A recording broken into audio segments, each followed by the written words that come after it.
Olá, gente, boa noite. Sejam bem-vindos, sejam bem-vindas a mais uma meditação da Terra de Judá, que acontece online no Instagram toda segunda-feira às 18 horas e ao longo de todos os dias às 18 horas em qualquer outro horário, onde quer que você esteja. Tá bom? Antes de começar a meditação, Lígia deve estar chegando aí. Eu quero lembrar que faltam pouquíssimas vagas para encerrar as inscrições do nosso retiro, o acolhimento da surpresa. É um retiro muito interessante que vai acontecer em junho desse ano, lá nas montanhas de Teresópolis. Tá? Se não me engano, faltam 7 ou 6 vagas para encerrar. Quem tiver interesse, tem informações no nosso site, www.terradejudá.org.br, né? Também aqui no Instagram, e é um retiro que vai trazer algumas luzes sobre esse momento que a gente está passando, né? Que passa pelo tema do Plutão em Aquário, né? Mas não vamos falar de astrologia, nós vamos usar a astrologia para falar de nós mesmos. Eu acho que a Lígia pediu aqui para entrar, vou dar uma olhada. Isso. 23 de junho, querendo informações, corram porque faltam, acho que 7 ou 6 lugares ainda que sobraram. Olha lá aí. Fala, Lígia. Tudo bom? Pedi sim, pedi para entrar. Ainda bem que você deu uma olhada. Então, estou falando aqui do nosso retiro, o acolhimento da surpresa, um retiro que vai falar sobre temas como a família nos tempos atuais, os amores nos tempos atuais, as nossas profissões nesses tempos atuais, tempos tão difíceis que a gente está usando como ícone a entrada de Plutão em Aquário, mas tem muito mais do que isso. Estava lembrando também que não é um retiro para astrólogos nem sobre astrologia. A gente usa a astrologia como ferramenta para discutir assuntos de nosso interesse. Bem, Lígia está aí na área, Lígia vai trazer um tema. Eu gostaria muito que vocês prestassem bastante atenção nesse tema, que é um tema que, para mim, em especial, é bem diferenciado. Tá bom? O tema da semana. Vamos lá. Tá. É só perguntar se você falou os dias, que vão ser dia Falei. 21, 22 e 23 de junho, né? E, bom, a gente vai estar recebendo vocês lá. Eu acho que a gente vai ter uma partilha grande de conhecimento, de prazer, de meditação, de descanso, de afeto. Eu acho que de abastecimento psicoespiritual. Eu acho que é isso. Bem,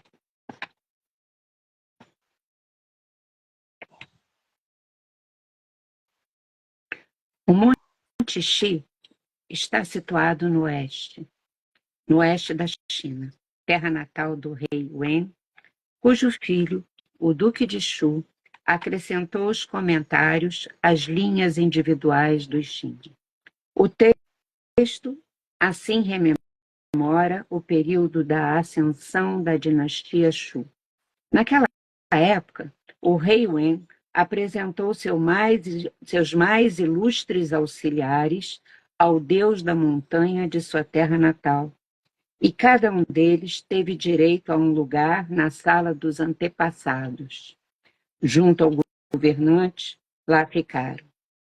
Isso indica a etapa em que a ascensão alcança a sua meta.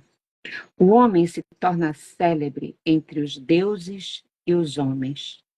É recebido entre aqueles que são o sustentáculo da vida espiritual da nação, conquistando assim importância imorredoura. Esse é o hexagrama 46, Sheng, Ascensão. Bem, conversar um pouco com vocês sobre o céu astrológico, que é o inspirador do nosso tema semanal, como sempre. Ele, na verdade, está muito interessante e forte, esse céu desse momento que a gente está falando aqui agora. Então, Urano se encontra em conjunção com o meio do céu em grau exato, gente.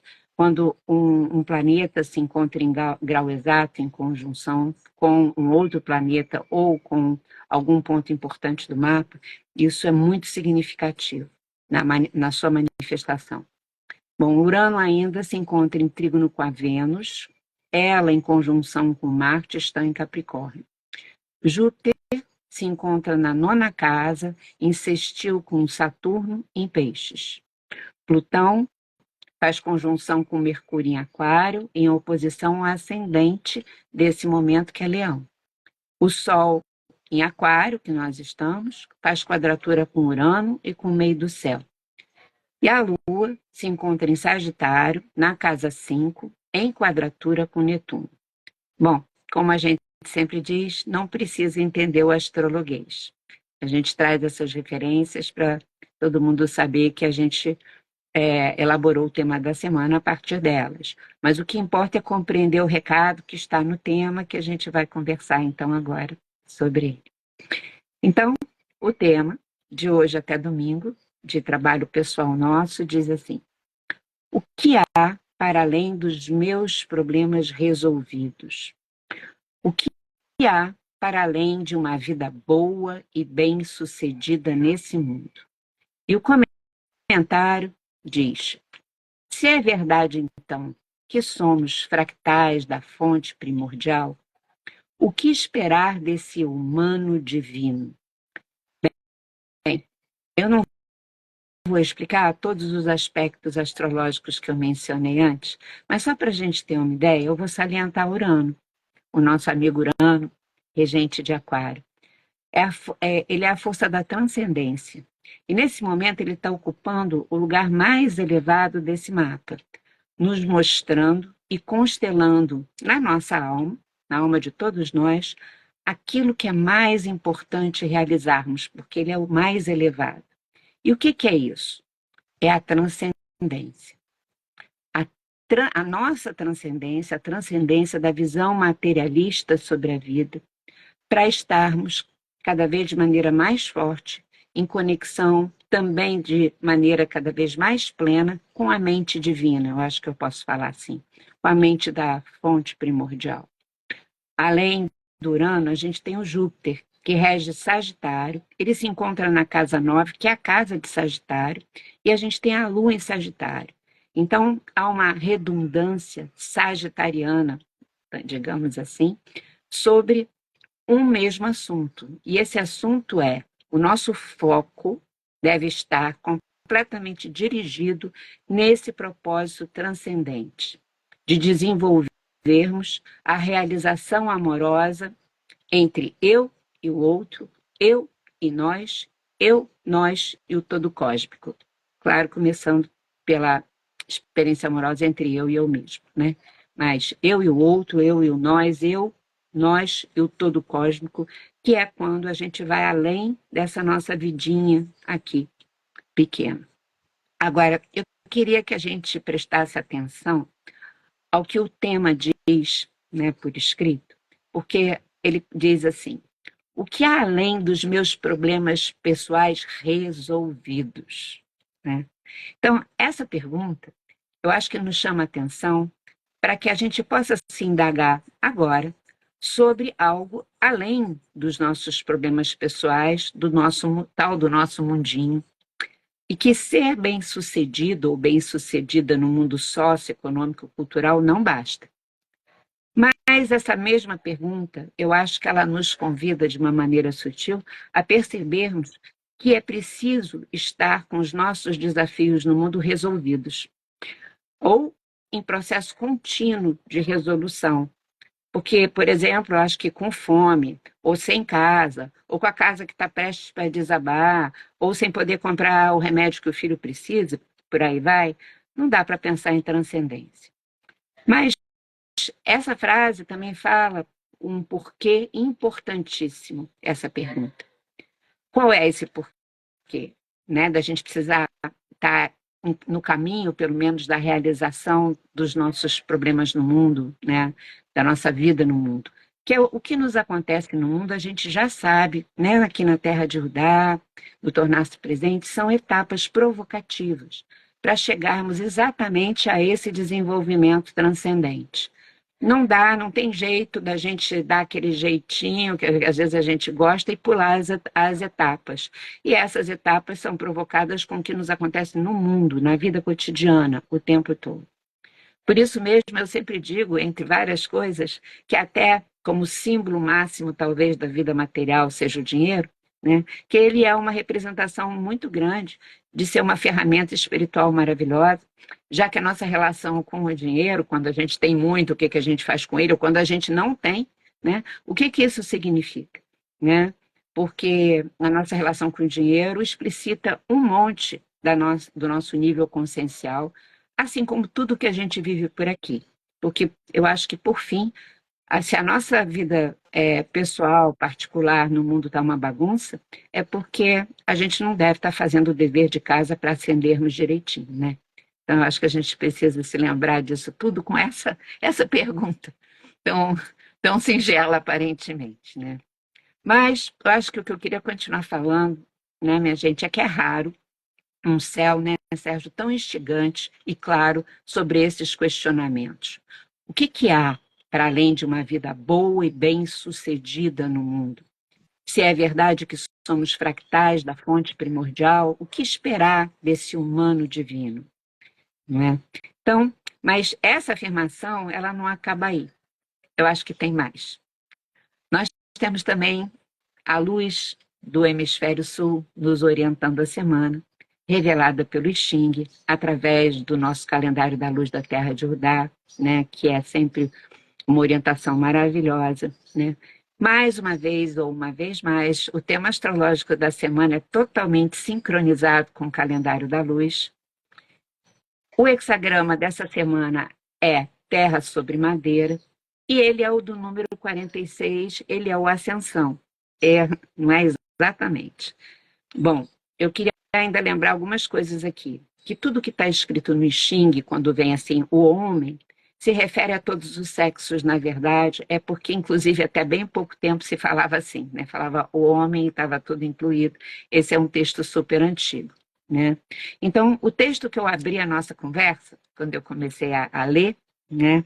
Em vez de começar a conversar logo como é habitual, é o texto desse hexagrama, é a linha desse hexagrama Ascensão que expressa o nosso trabalho dessa semana. Ao longo desse próprio hexagrama, gente, está descrito mais ou menos assim. A madeira cresce no interior da terra sem se deter e sem se apressar, contornando todos os obstáculos. Assim também, o homem superior, com seu espírito abnegado, é incansável, incansável em seu progresso. E digo eu aqui, a madeira, né, no texto, somos nós, né? E também é o talo de uma árvore, brotando e ascendendo ao céu, né? O que essa ascensão da própria árvore simbolicamente representa o crescimento e o nosso crescimento e a verticalidade, né? Portanto, tudo isso evoca o impulso dentro de nós de ascendermos ao nível mais alto da nossa consciência, o que, sem dúvida, exige esforço e uma férrea determinação, eu acho que uma vontade abnegada por a gente ter consciência disso, sabe? Então, eu vou ler de novo o texto do Xing, porque eu acho que merece, devido à importância de tudo isso, essa expressão no dia de hoje. O Monte Xi está situado no oeste da China, terra natal do rei Wen, cujo filho, o Duque de Shu, acrescentou os comentários às linhas individuais. O texto, que é o texto do Xing, assim rememora o período da ascensão da dinastia Shu. Naquela época, o rei Wen apresentou seus mais ilustres auxiliares ao deus da montanha de sua terra natal, quer dizer, era um rei que conversava com o deus da montanha da sua terra natal. E cada um deles, dos seus auxiliares, então, teve direito a um lugar na sala dos antepassados, junto ao governante, ao próprio rei Wen. Isso indica a etapa em que a ascensão alcança sua meta. O homem se torna célebre entre os deuses e os homens. É recebido entre aqueles que são o sustentáculo da vida espiritual da nação, conquistando assim importância imorredoura. Bem, o que eu ainda queria falar para vocês? Hoje eu estou muito falona aqui, mas preciso, eu acho. O Xing, ele foi durante muitos anos lá na antiguidade um oráculo de tradição oral. E ele era transmitido sempre oralmente. O rei Wen e o seu filho, o duque de Shu, viveram em torno de 1150 a.C. Em determinado momento houve uma guerra e o rei Wen perdeu essa guerra, o seu exército perdeu e ele foi preso. Foi preso, como ele era um rei, ele ficou preso no próprio castelo, mas ficou preso lá.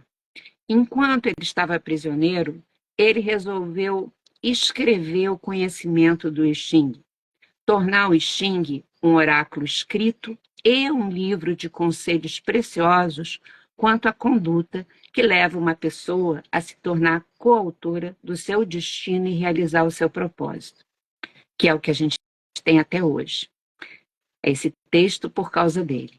Então, o rei Wen, além de tudo, transformou a sua prisão, que seria uma experiência horrorosa, na construção de um legado para toda a humanidade. Eu acho isso maravilhoso. O Senhor Sérgio fez assim agora, porque a gente às vezes conversa como isso é incrível, né? Essa capacidade que nós temos de transformar a coisa muito difícil numa experiência maravilhosa e num legado para compartilhar com os outros. E o Duque de Shu, o seu filho, ele redigiu as linhas do Xing e mais tarde Confúcio acrescentou os textos das imagens que tem no Xing também. A nação, que eu acho que é mencionada nesse texto, não refere só à China mesmo, a nação da China, mas ela é uma metáfora, eu acho que do planeta e do cosmos, que, aliás, é a nossa terra natal de todos nós, né? Inclusive dos chineses, e de todos nós é o cosmos, né? Então, minha gente, o nosso dever de casa, transmitido pela luz do dia, novamente transcender e além das meras ambições pessoais, para nos dedicarmos aos desígnios transcendentes. Eu acho que a gente se dedica através da manifestação, da gente conseguir manifestar as nossas habilidades naturais, elevadas ao máximo do aprimoramento, que é para serem compartilhadas, beneficiando todos. Cada um de nós sendo uma árvore frondosa, digamos assim, né? E esse tipo de crescimento efetiva a mais digna realeza da alma humana. Porque se a gente se dedica a viver e a ser esse crescimento, nós recuperamos a memória do nosso humano divino, que está aqui no nosso texto. E quando isso acontece, o indivíduo se torna célebre entre os deuses e os homens, é recebido entre aqueles que são o sustentáculo da vida espiritual da nação, conquistando assim importância imorredora. Imorredora.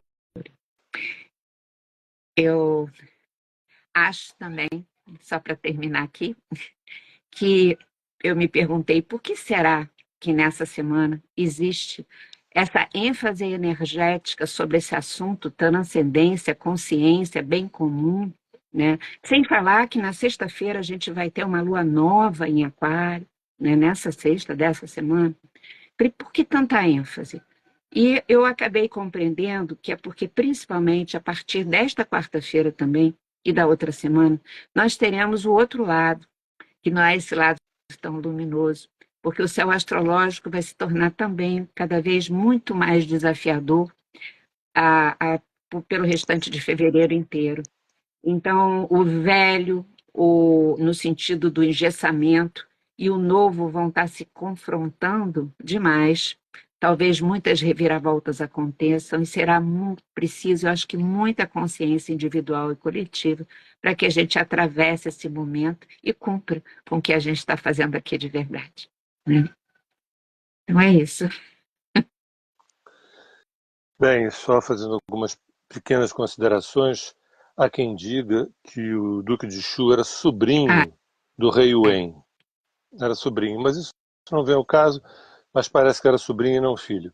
não, mas Outra aqui coisa, esse no livro, Sting que a gente usa, ele está como filho. Embora eu sei que também ele possa ser sobrinho.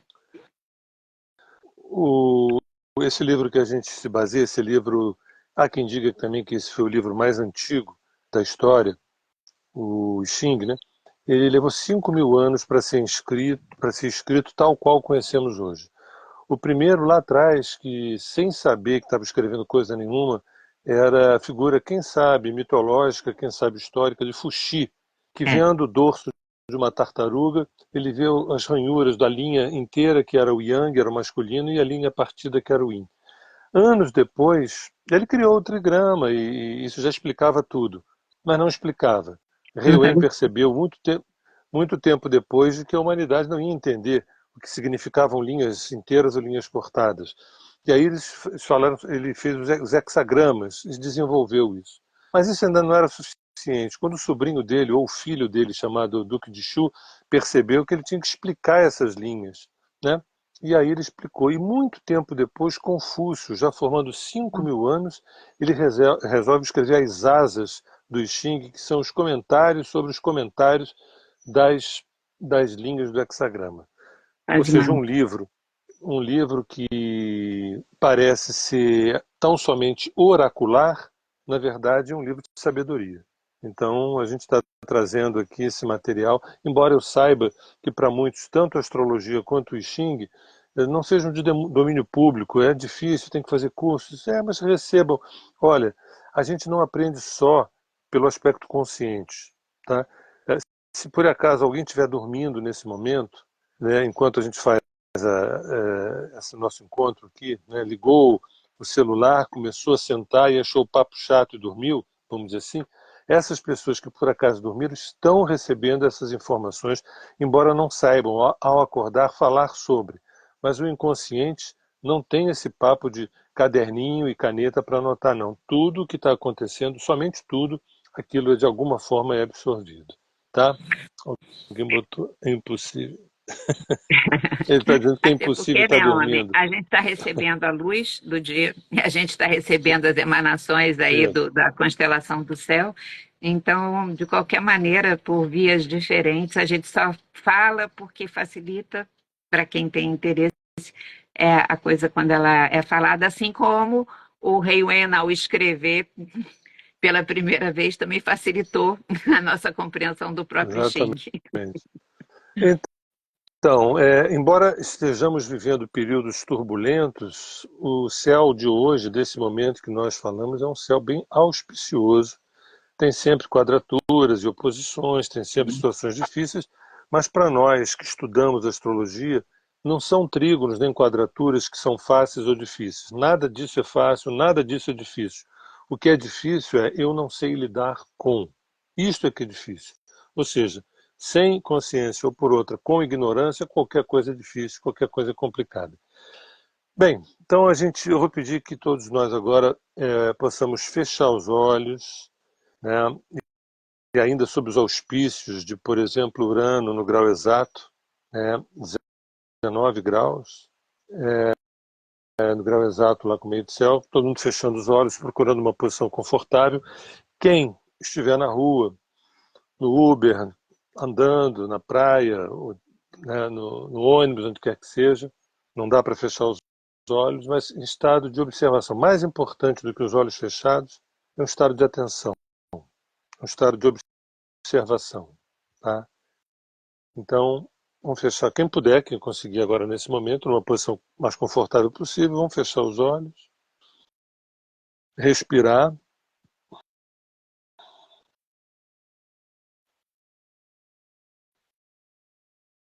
observando a respiração,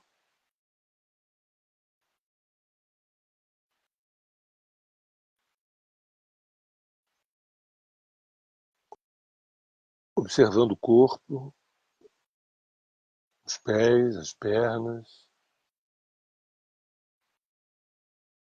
a bacia, o tronco, os membros, a cabeça.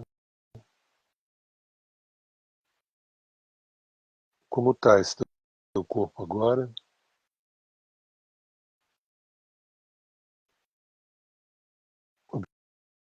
Observando também o que você está sentindo nesse momento.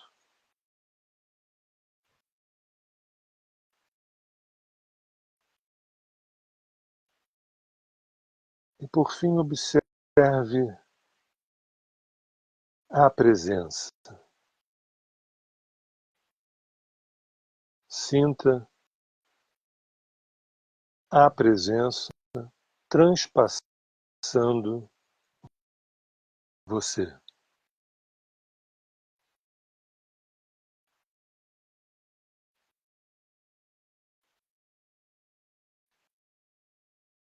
Sinta a presença te respirando.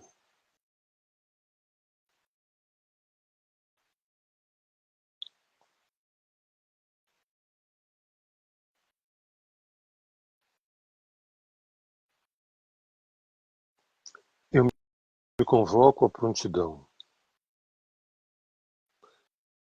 Com a força de meus mestres, em aliança à vontade que é em mim, eu cuido de meu corpo, que é a casa de minha alma.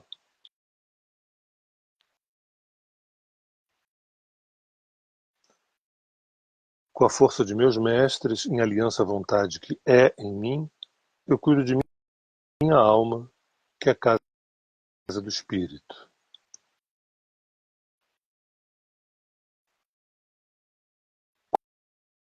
Com a força de meus mestres, em aliança à vontade que é em mim, eu cuido do ser que me habita e que em tudo habita, para que a consciência se desenvolva e propague amor aos quatro cantos onde haja desamparo.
Antes de passar a palavra para a Lígia se despedir, eu me despeço lembrando o teor desse texto de hoje. Nós somos muito, muito, muito, muito, muito mais do que a gente pensa ser. Falo isso e peço que o ego de vocês não ouça, que deixe alma, que a alma ouça, porque quando o ego se coloca como um servo dessa coisa gigante chamada alma, a gente está num caminho bom, né? Muita gente quer sair da Matrix a toque de caixa e eu digo que o despertar da consciência, a iluminação, faz com que a gente, onde quer que esteja livre. Então, esse céu de hoje, e não só o céu de hoje, todos os céus dentro da gente representam a nossa estatura, a nossa real estatura, que de alguma forma a gente perdeu o contato e a memória disso. Uma boa noite e até agora. A Elija. Então, pessoal, como sempre, é um prazer a gente estar junto. Eu acho que a gente sente essa energia forte quando nos juntamos. Muito obrigado. Eu desejo a todos nós uma boa semana e que a gente não se esqueça de se perguntar o que esperar desse humano divino que nós somos, não é? Claro que com essa consciência, jamais do ego, mas de realizarmos o que viemos fazer aqui, da gente assumir essa responsabilidade com a gente mesmo. E assim, eu confessar para vocês, ter uma alegria de saber que a gente tem esse compromisso sagrado, sabe? Que a nossa vida não é uma vida vazia, sem nada. Ela é preenchida por um compromisso e por um apaixonamento por esse compromisso. Então, é isso. Boa noite, bons sonhos e seguimos. Beijo. Beijo. Beijos da Lemar, Miriam.